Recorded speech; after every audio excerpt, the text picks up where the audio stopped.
If you're not tired of hearing this story yet, let's continue. So in the last video that I posted, I was reading the comments and it became apparent to me that majority of the people that were writing comments have never been teachers in the ESL industry and therefore could not understand where my mindset was and why I was the way that I was. And so to remedy this, I am going to link some Facebook groups, some website on the description of this video. My favorite group of all time is called LOFT. It's on Facebook. It is a group of teachers in South Korea who are seeking legal advice. Go to that group, read those stories, teachers getting fired illegally. As much as people would like you to think, oh, culture, you need to respect the culture, China has laws, okay? There's laws in China that are there to protect employees against employers. And one of those laws is that you cannot fire somebody who especially got injured at work because they took sick leave for that injury. All due respect to the culture and whatever, there are also laws. So in that moment, I was like, I care about the laws of the country that you belong to. And you saying that, you know, the law doesn't work for foreigners was also something that angered me because I'm like, you must think I'm really stupid. And then this woman went on to gaslight me and to thinking that she stood outside my classroom and watched me, when if you stood outside my classroom, you could not see anything. You just see the window across, that's it. It was things like that that actually angered me. And it was also the fact that they were firing me illegally that I was like, I'm not giving you that. But I never thought it would happen to me that I would get fired because someone was saying that I don't smile around the kids. I don't look happy around the kids. When I was in Korea in 2020, I worked in a kindergarten and there was this girl, she's American, she's black, and we started working together. I think it was maybe after a month or two, she got fired. You wanna know why she got fired? She got fired because she wasn't smiling enough. She didn't look happy enough. And I remember her telling me this and I was thinking, oh my God, this is ridiculous. And nobody has ever said that to me. And when G said it to me that my personality is not a good fit for the school, I don't look happy around my kids, I don't help with my kids, that really got me angry. In that audio, I was extremely angry because I had worked in ASL in total for 6.5 years. The kids made the job super amazing. They made you not think so much about whoever was your manager. When you were missing home and you were homesick and you go to work and you see someone and they're like, teacher, you know, that kind of lightens up your mood. And then you go into the classroom, you throw jokes at each other. So for someone to insinuate that I did not like my students, that was hurtful to me. So some people have also pointed out that, you know, it's not a good look to my future employers. And I'm like, if my prospective employer sees or listens to that audio and decides that they're not going to hire me because I spoke up for myself when I was being fired illegally, then that's not a company or a person I want to work for anyways. So G coming to me and saying, if you would like to make your vacation longer, the school will allow you. I was like, dude, if you're going to fire me, then just fire me. Don't make it seem like you are doing me a favor, a really nice gesture of allowing me to take longer vacation. If they had a good reason to fire me, right? And it was like a legit reason to fire me, why did she approach me like that? Why didn't she have anything written down? If I was such a terrible teacher, why did she allow me to stay in the school for 10 months while being absolutely terrible for 10 months and then decided that at the end of the 10th month, which was the end of the second semester, by the way, that the school would no longer need me? Why? Because if I was terrible, they had opportunities to fire me during my probation. One, they had opportunities to fire me anywhere between those 10 months, even in the middle of a semester. But they waited until the end of the second semester where they knew that in July and August, there won't be like a need for homeroom teachers. And that's the time that they decided they were going to fire that one teacher that was really bad with the kids.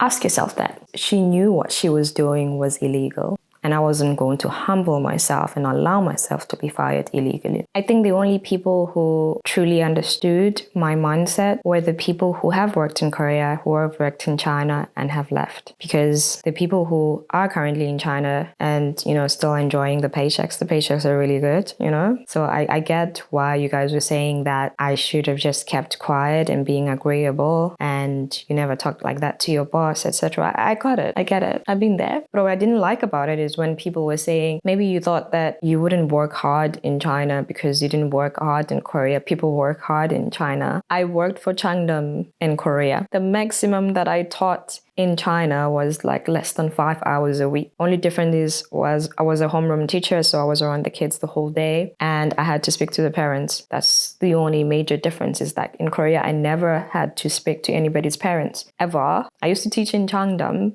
I used to teach more than 30 hours a week. So I will not have anybody thinking that people in Korea are just chilling. Anyways, so she fired me on a Friday. And as the universe would have it, and I'm laughing, this is actually bad. On that Friday, one of my colleagues had a bike accident. And this is not funny, but it's what makes me laugh about it was the fact that people continuously had accidents. Even on that day when she was firing me because I was having too many accidents, someone else had an accident, a bike accident that Friday. And she fired me. Obviously, I said I wasn't going to be fired because if you are going to do it, you are going to do it legally. And as someone who had good reasons to fire me, she wouldn't be scared of the fact that I wanted to go to labor court. She would have been like, yeah, we're letting you go. We've got good enough reasons to let you go. Even if you go to labor court, we're still letting you go. But she didn't. She backed out. You want to know why? Because what she was doing was illegal. And at that point, I became extremely anxious. I went to work on Monday. It was one day at a type of situation where I was like, just get through today and then get through tomorrow. I stopped taking pictures of the kids. We used to take pictures of the kids all throughout the day, put them on this app. I stopped doing that because I did not want to be caught with my phone in my hands. They are trying now to find reasons why they should let you go. Just don't give them any. So I went to work on Monday, survived Monday. I went to work on Tuesday, June 6th. Everything was good throughout the day. And then at 4:29, G comes back to the teacher's office. And then she invites me into her office again. When's your next offer start? In September. In September? Yeah. Do you know that you actually need the letter from us to be able to work? So what happens if I decide not to quit and actually go to labor court because this is not according to my contract and not according to the labor law? Does that mean the school is not going to give me a letter? If you go to the labor court, yes, then the school can refuse. Then it's fine. Then it's gonna take forever. It's fine. You cannot fire me because I was sick. You cannot fire me because of that. That is total discrimination, and you already told me, which by the way is not true, that labor law in China only protects Chinese people, and that's not true. Labor law in China for foreign teacher only go with That's the contract, not the labor law. Yeah, it does go with the labor law. One of my best friends is a lawyer in China and deals with these kinds of things all the time. It does work with the labor, with foreigners as well.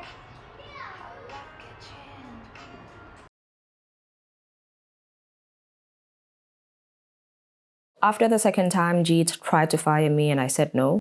And she didn't try harder because it was illegal. The second time it happened, I was like, I'm telling everybody. So I told everybody. And there was this one colleague of mine, and she was fluent in Chinese.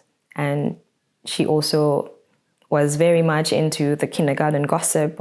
And then she told me that there had been a meeting relating to summer camp. And it turned out that the kindergarten had received way less applications for summer camp than they anticipated.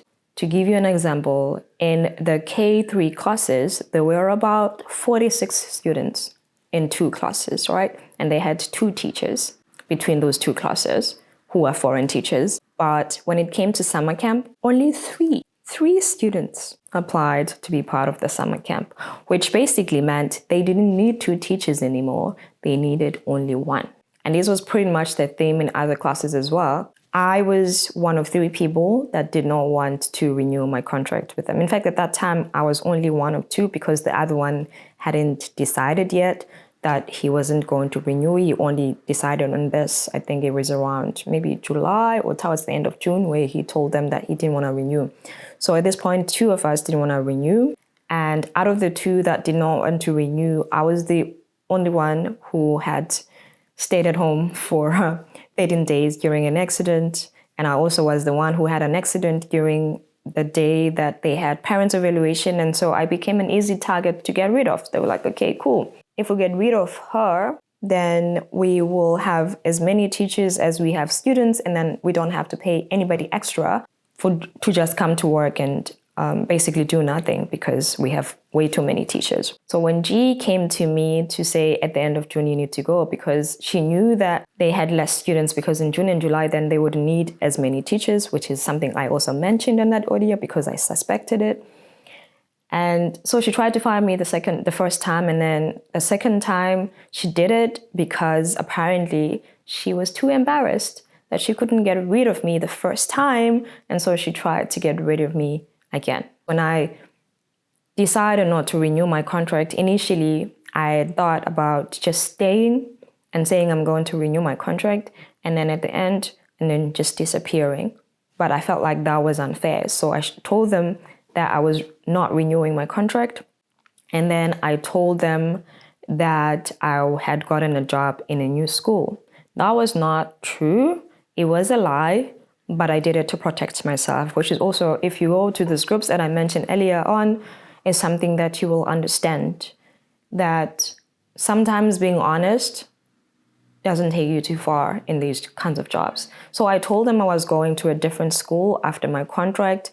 And when they asked me why, I said, it's not because there's something wrong with the school. I just want to have a variety of experiences in teaching in China before I settle into anything. Because I couldn't exactly say, I don't see myself working here because you guys are really bad at managing people. If I had said that, then I probably would have gotten fired earlier, but I couldn't exactly say that. So I had to make them feel good about themselves. So, which is why when G was firing me the second time, her approach was, we're not going to give you documents to go to your next job. And if you take us to labor court, those documents will take a while for you to get. And by that time, you would have lost your job offer. I knew that I was leaving. I knew that it didn't matter whether I got documents or not, but I wasn't going to allow myself to be fired illegally. I wasn't going to allow myself to be the sacrificial lamb in order for them to save money. After she tried to fire me the second time, life was pretty good at work. Not good, it was like okay, but nothing drastic happened. Life was pretty as normal as it could be under the circumstances. I worked until the end of June. The end of June was my final day with my students, and I knew that it would be the last time that I saw them properly. So we had a movie day. I finished my day at work, had a really nice last semester day with my colleagues. So I had changed my mind about when to take my vacation too. So I decided to take my vacation on the 3rd of July instead of the end of my contract. That too was a fight because apparently there was no communication between G and Oscar. And so Oscar just randomly sent me a message and said, this is when the school decides that you should take your vacation. And I was like, wait, why am I the only person who's having the school decide when I'm going to take my vacation, when all the other teachers get to decide when they are going to take their vacation? But I just simply told them, I was like, okay, just speak to G about it. I've spoken to her about it. And then they said I can take my vacation on the 3rd. So I took my vacation on the 3rd. So I go to my vacation on the 3rd, yeah? That day was just like about me just chilling at home, just like feeling like, okay, cool. I don't have to hold my breath so much anymore. I'm not at work, so nobody's going to try to fire me, at least for the next 2 weeks. My vacation was 14 days. Second day, it's a Tuesday, I'm on a train to go to Beijing. While I'm in the train, I get a message from Oscar, and he says, hey, Nolu, your vacation's not 14 days because you did not start your contract on the 30th of August as stipulated on your contract. You did not start working on the 30th of August as stipulated on your contract. In fact, instead, you started on the 19th. And so we are going to cut 2 days. Your vacation is instead, I think it was like 12 days and 2 hours or something weird like that. And I'm like, really? You're gonna tell me this now when I am on the road to vacation and I've got things booked? You're gonna tell me that now? And then he went on about how he is human and he makes mistakes. I'm like, dude, I thought I had 14 days to begin with and I asked you to confirm. And not only did you confirm to me one time via text, you also came to me and asked me exactly when my vacation days were. And now you're telling me that I only have 12 days? I just decided I wasn't going to come to work at all. I was going to come to work when my vacation was done. And it turned out that it was the principal who had said that my vacation wasn't 14 days. It was in fact 12 days. Because again, she was also one of the people that were behind pushing G to get rid of me. So I guess in her way of retaliating to me was to reduce my vacation. So I was like, no, I'm not coming back to work until those 14 days are done. You will see me when those 14 days are done. At this point, I was like, I don't care, you guys. I really don't care. So I went to vacation and I came back to work when my 14 days were done. At this point, they had changed me from teaching K1 to teaching pre-K, which was the most scariest thing. When I heard about it, I had so much anxiety because I was like, I don't know how to teach babies. I don't know. Some of these people are still in their nappies. I really don't know how to teach babies. When I met them, they were the cutest, most disciplined, most quiet kids I have ever met. And there were about 14 of them. They were so nice. Oh my God, they were like heaven. Heaven, heaven, heaven. It was like so peaceful. And I think I worked in that peacefulness for 3 weeks. At some point, I actually forgot where I worked. I was like, am I still working at Fushan? Because right now it's giving new vibes, it's giving peace, it's giving go home and sleep peacefully at night, wake up and look forward to work type of vibe. Like, what is going on? What is going on? And then one day, all of that disappeared.